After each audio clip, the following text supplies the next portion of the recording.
Have you ever felt your heart racing?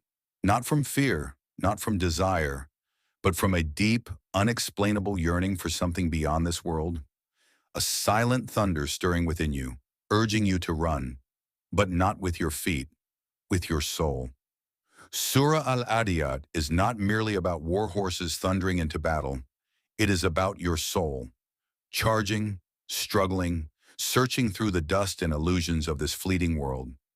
It is a map of the inner battlefield, where your heart gallops toward or away from its true beloved. Today, together, we will journey through this majestic surah, not as passive listeners, but as seekers, diving into its mystical oceans and Sufi secrets. Stay with me till the end, because what we uncover could transform how you see your own life, your own soul, forever. The outer garment, the surface. Meaning of Surah Al Ādiyāt. First, let's listen to the literal words. By the galloping horses breathing heavily, striking sparks of fire with their hooves, charging at dawn, stirring up clouds of dust, penetrating into the midst of the enemy. Indeed, mankind is ungrateful to his Lord, and indeed he is a witness to that, and indeed he is passionate in his love for wealth.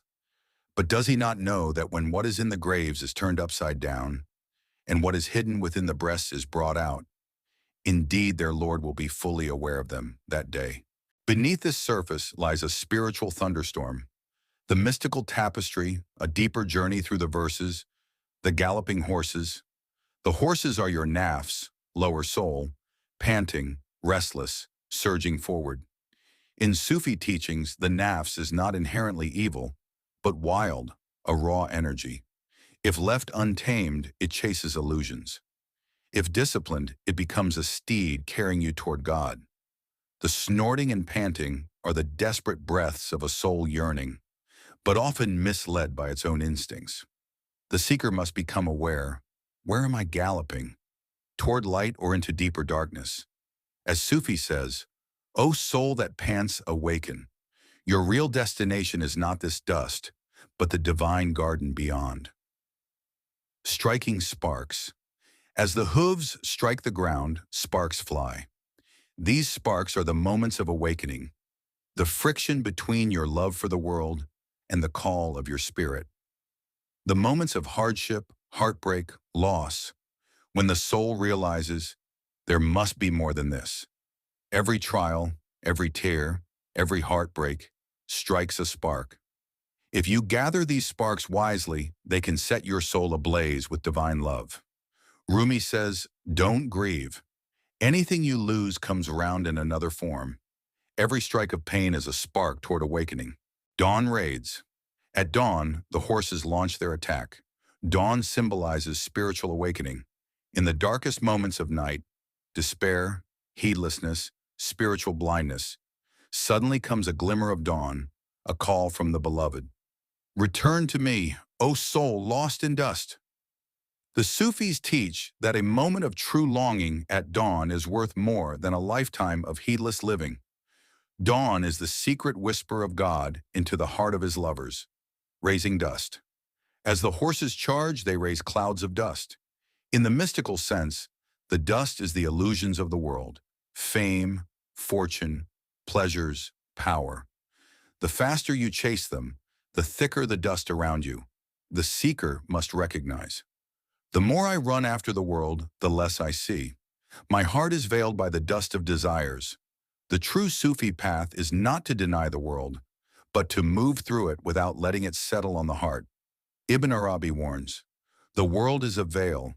Behind it is the face of the beloved. Seek beyond the dust. Penetrating the ranks. Finally, the horses burst into the enemy ranks. For the seeker, the enemy is not others. The real battlefield is within.